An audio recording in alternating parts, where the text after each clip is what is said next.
Setelah itu kemudian datang pertanyaan mungkar datang, kan menanyakan 3 perkara. Apa, siapa Robnya, siapa nabinya, apa kitabnya, ataupun agama, apa agama yang diutus kepadanya. Setelah dia mampu menjawab itu, maka yang mampu menjawabnya itu siapa? Apakah dirinya? Enggak.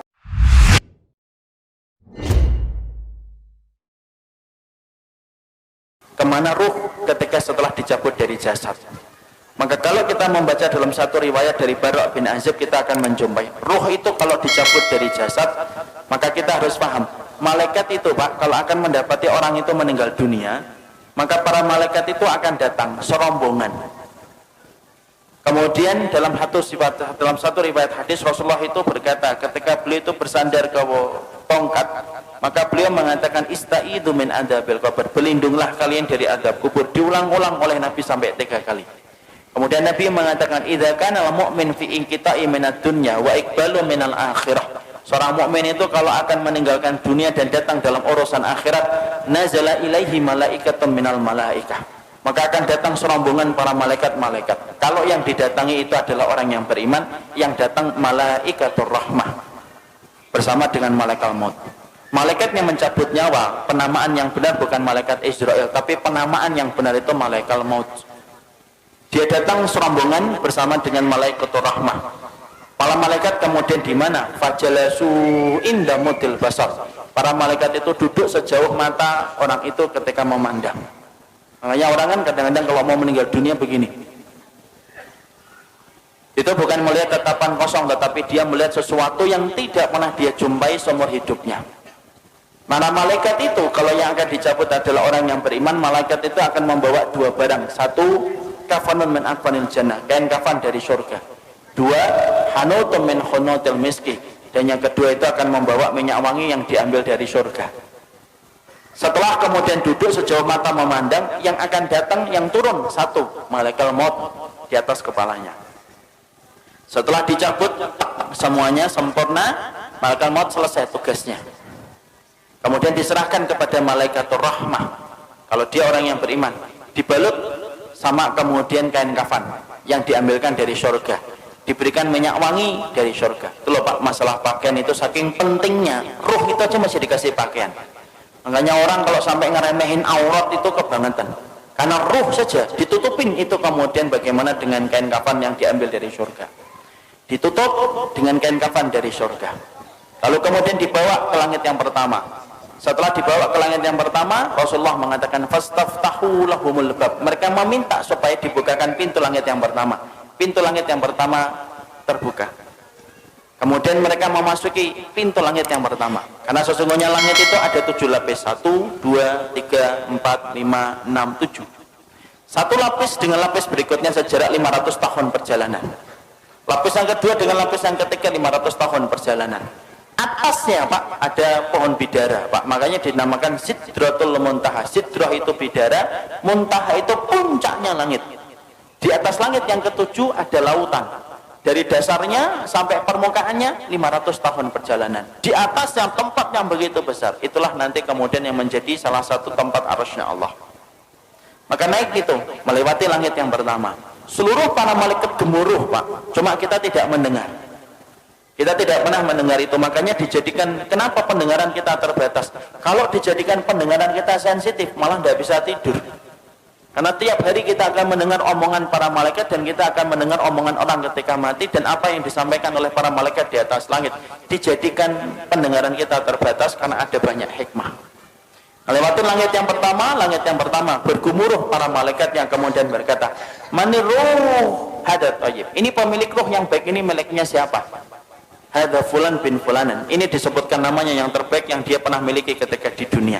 Seluruh malaikat menyambutnya. Naik ke langit yang kedua, minta dibukakan pintu langit yang kedua, dibukakan. Terus sampai akhirnya menembus langit yang ke-7. Ketika meminta untuk dibukakan pada langit yang ke-7, maka Allah berfirman, sesungguhnya aku menciptakan dia dari tanah, aiduhu ilal ardi, kembalikan dia ke bumi, maka disitulah aku menciptakan, dan disitulah kemudian aku akan membangkitkan kedua kalinya. Akhirnya para malaikat kemudian membawa ruh itu, kemudian ketemu dengan jasadnya yang sedang dibawa oleh para pelayat ke area kuburan. Maka kemudian bertemulah kemudian jasad itu dengan ruh. Ya, Jasad ini masih dipakai? Enggak. Ini sudah selesai. Jadi yang kita pakai ini jasad sementara saja. Ini kendaraan kita di dunia.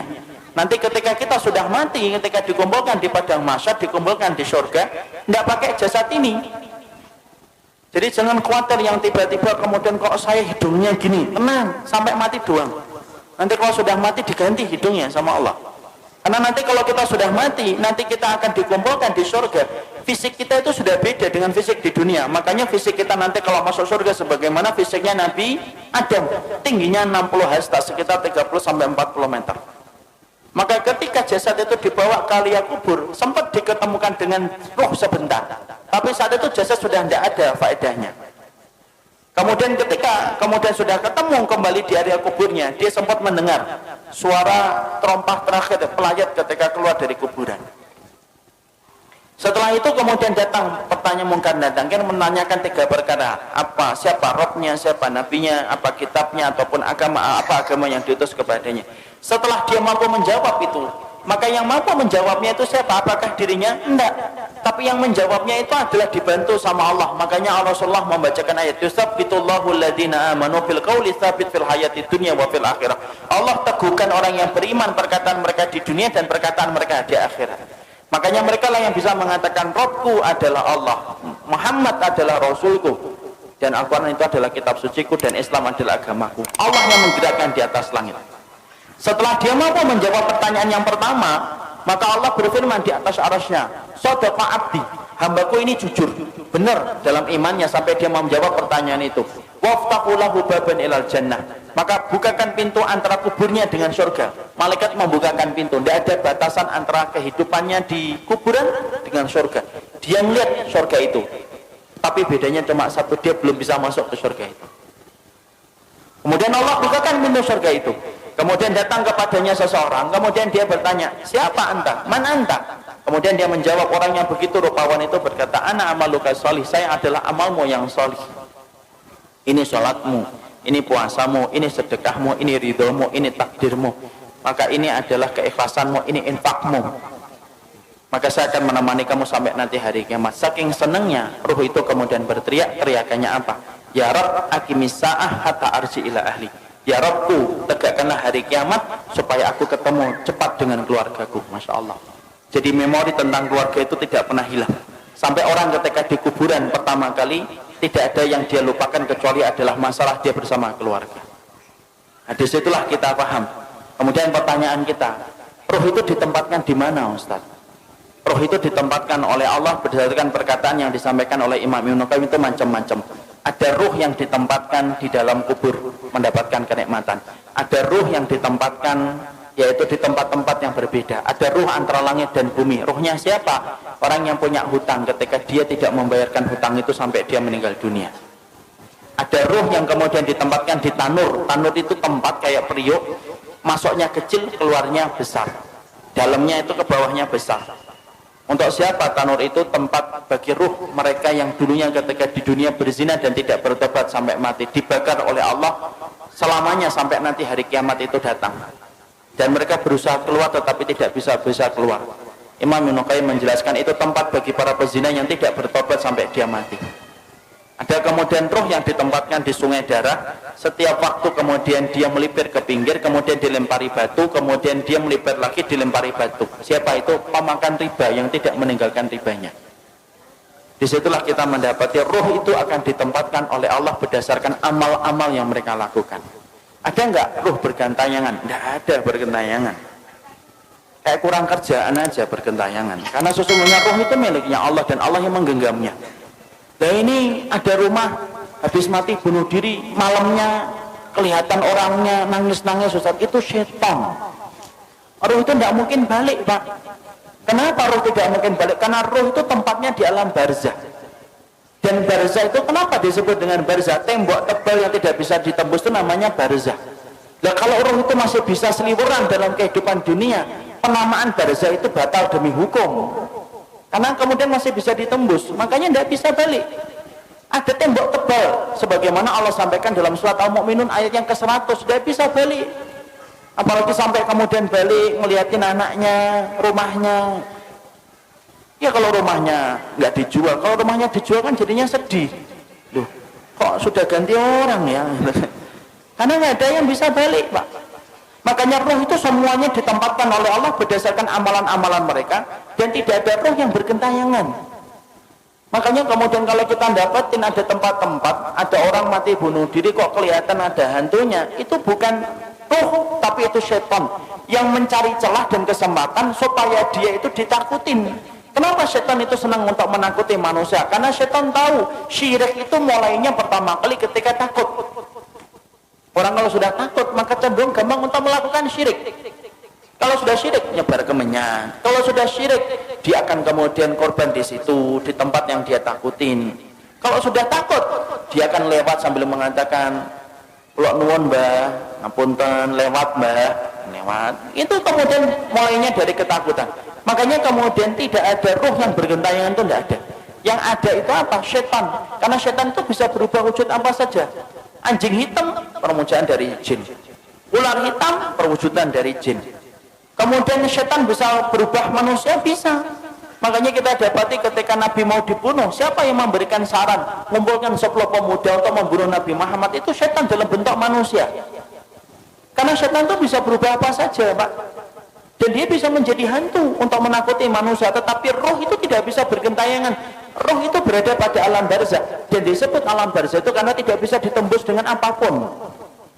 Ya, nggak bisa ditembus apapun. Makanya kalau kita berbicara masalah hantu, hantu itu kan Masya Allah, hantu itu kan beda-beda kan di setiap negara dan setiap wilayah.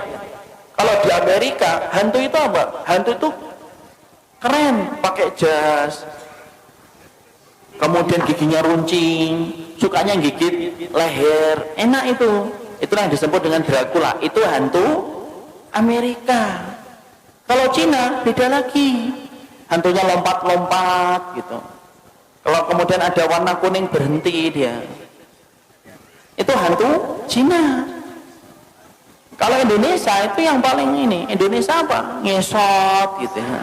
Itu Indonesia, Masya Allah. Ini produk karena penjajahan Belanda. Sampai bayangin hantu itu nyana longsong gitu loh. Yang paling keren itu ya Amerika, pakai jas, giginya runcing, takut sama matahari. Kenapa kok manusia itu ketika bayangin hantu itu beda-beda? Karena memang hantu itu hasil dari kemudian bayangan kita sendiri. Ketika setan itu kemudian menakuti kita supaya kita melakukan kesyirikan ketika sudah takut. Makanya tidak ada yang namanya roh itu bergentayangan, itu tidak ada, Pak. Kata Imam Ibnu Qayyim, roh itu ditempatkan oleh Allah berdasarkan dengan amalnya. Ada roh yang ditempatkan di dalam tembolok burung hijau. Rohnya siapa? Orang yang mati syahid ditaruh dalam tembolok burung hijau, kemudian rumahnya di bawah arsy. Arsy-nya Allah, mereka tinggal bergantung itu. Kemudian mereka masuk surga di waktu pagi, kemudian pulangnya di waktu sore. Tidurnya di bawah arsy-nya Allah. Ada orang solih ditempatkan di dalam tembolok burung tapi bukan hijau. Dia masuk surga tetapi kemudian dia tidak bisa menikmati sebagaimana para syuhada. Ada roh yang ditempatkan ila rafiqil a'la. Makanya Nabi ditanya, ya Rasulullah, oleh Aisyah, ya Rasulullah, apakah engkau akan meninggalkan kami? Kemudian Nabi menjawab, ila rafiqil a'la, menuju kepada tempat kumpulan teman-temanku yang solih. Itu menunjukkan apa? Roh itu ada tempatnya sendiri. Makanya kalau kita bertanya, apakah roh itu bisa ketemu dengan roh-roh orang lain? Imam Ibnu Katsir menjawab, iya, roh itu bisa bertemu, Pak, selama mereka sama-sama mendapatkan kenikmatan. Tapi bertemunya mereka tidak ada kaitannya dengan kehidupan di dunia. Makanya kemudian Imam Ibnu Katsir itu mengatakan, innal arwah muqassamatun ila qismain. Roh itu terbagi menjadi dua. Ada roh yang mendapatkan kenikmatan, ada roh yang mendapatkan azab. Roh yang mendapatkan kenikmatan, mereka kumpul. Sebagaimana Nabi mengatakan, ila rafiqil a'la. Beliau ingin ketemu dengan rohnya Nabi Musa, rohnya Nabi Ibrahim, rohnya Nabi Nuh, rohnya Nabi Adam. Itu yang dipilih oleh Nabi ketika beliau sebelum meninggalnya dan wafatnya. Beliau mengatakan apa? Ila rafiqil a'la. Makanya Nabi detik-detik ketika sebelum meninggal, beliau melihat ke langit, kemudian beliau mengatakan ila rafiqil a'la, tangan beliau jatuh, kemudian kepala beliau bergeser. Akhirnya beliau meninggal dunia. Berarti roh itu kumpul enggak dengan roh yang lainnya? Roh itu kumpul dengan yang lainnya selama mereka sama-sama beriman. Kecuali roh yang mendapatkan adab. Innal arwah mu'adzabah la tatakian. Sesungguhnya kalau roh yang mendapatkan adab, mereka tidak ketemu. Tapi roh yang kemudian mendapatkan kenikmatan, mereka saling ketemu. Mereka saling ketemu dan mereka saling bertanya. Makanya Imam Ibnu Katsir sampai berkata, roh itu kalau kemudian ada yang meninggal, kemudian roh ini orang yang beriman ketemu dengan saudara-saudara mereka yang sebelumnya sudah meninggal, mereka saling bertanya, gimana kabar keluargaku, apa yang terjadi, itu anakku sudah punya anak ataukah belum. Dia akan nanya kepada roh yang baru balik ketika sama-sama mendapatkan kenikmatan. Jadi contoh paling kasusnya Pak, ini saya kaji cukup panjang bersama dengan riwayat-riwayat yang saya peroleh dari Imam dalam riwayatnya Imam Qurtubi. Saya ini misalkan dalam rumah saya, ibu saya meninggal 4 tahun yang lalu. Ibu saya meninggal 4 tahun yang lalu. Kemudian ada itu keponakan beliau itu meninggal 2 bulan yang lalu. Ini kalau sama-sama beriman sebagaimana keyakinan dari Ahlussunnah, Imam Qurtubi, Imam Ibnu Qayyim, itu ibu saya insya Allah kalau beliau mendapatkan kenikmatan di alam kubur akan ketemu dengan keponakannya, sepupunya. Dan ketika mereka ketemu, mereka saling bertanya, gimana kabarnya Fulan, gimana kabarnya Fulan, Fulan gimana, bagaimana desa di sana sekarang. Kenapa mereka bertanya tentang keadaan keluarganya dan keadaan kampungnya? Karena mereka sudah terputus kabarnya dari kehidupan di dunia. Makanya inilah yang menjadikan kita akhirnya ternyata roh itu, dia itu ada yang mendapatkan kenikmatan, dan di antara kenikmatan itu akan dipertemukan dengan roh-roh yang beriman. Sebagaimana kita nanti dalam di urusan akhiratnya di surga, kita akan dipertemukan dengan teman-teman kita yang dulu menemani kita dalam kebaikan ketika berada di surga. Sama, roh pun sama, Pak. Jadi di sini kita paham tidak ada roh bergentayangan, tapi roh itu mereka akan mendapatkan tempat yang disebut dengan tempat barzah. Disebut tempat itu barzah karena tidak bisa ditembus dengan apapun, dan roh yang mendapatkan kenikmatan saling bertemu dengan roh-roh orang yang beriman yang juga mendapatkan kenikmatan. Jadi misalkan di sini di Tangmangu ini, kalau ada yang sudah meninggal gitu, kalau yang meninggalnya baik, ternyata di kuburan dia mendapatkan kenikmatan, ada saudaranya juga yang meninggal lebih dulu kemudian mendapatkan kenikmatan, itu saling ketemu. Itu saling ketemu deh. Dan itu mudah bagi Allah. Makanya Imam Ibnu Katsir itu menyampaikan itu mudah bagi Allah, karena itu merupakan bagian dari kenikmatan yang Allah berikan sebelum mereka menunggu urusan akhirat ketika kiamat ditegakkan oleh Allah. Nah itulah yang menjadikan akhirnya Masya Allah ya